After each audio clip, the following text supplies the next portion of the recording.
اللہ تعالیٰ ارشاد فرماتے ہیں، اے ایمان والو تم اللہ کے سامنے سچی توبہ کرو۔ انسان جو کام بھی اللہ کے حکم کے خلاف کرتا ہے یا نبی علیہ السلام کی سنت کے خلاف کرتا ہے اس کو گناہ کہتے ہیں،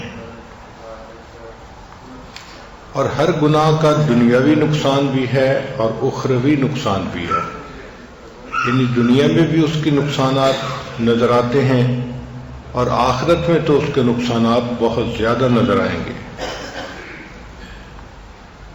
حافظ ابن قیم رحمۃ اللہ علیہ نے اپنی کتاب میں لکھا ہے کہ گناہوں کے دنیاوی نقصانات میں سے ایک یہ ہے کہ جو انسان گناہوں کا ارتکاب کرتا ہے اس کا دل اطاعت سے محروم ہو جاتا ہے، نماز پڑھنے کو دل نہیں کرتا، تلاوت کرنا بوجھ نظر آتا ہے، دعا مانگنی مصیبت نظر آتی ہے، ذکر سے دل گھبراتا ہے، تو اطاعت سے محرومی یہ گناہوں کا نقصان ہے۔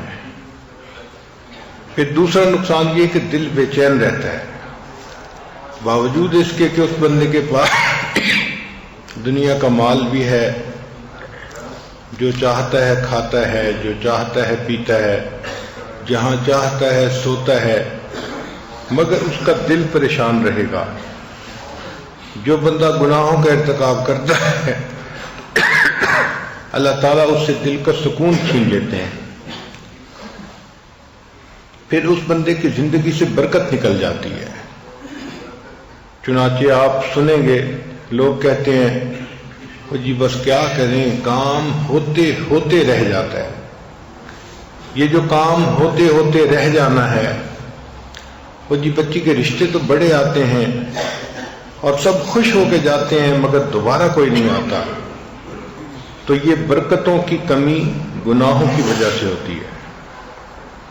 پھر ایک اور علامت کہ انسان کے پاس جو نعمتیں ہوتی ہیں ان میں زوال آ جاتا ہے، کاروبار ٹھیک نہیں رہتا، صحت ٹھیک نہیں رہتی۔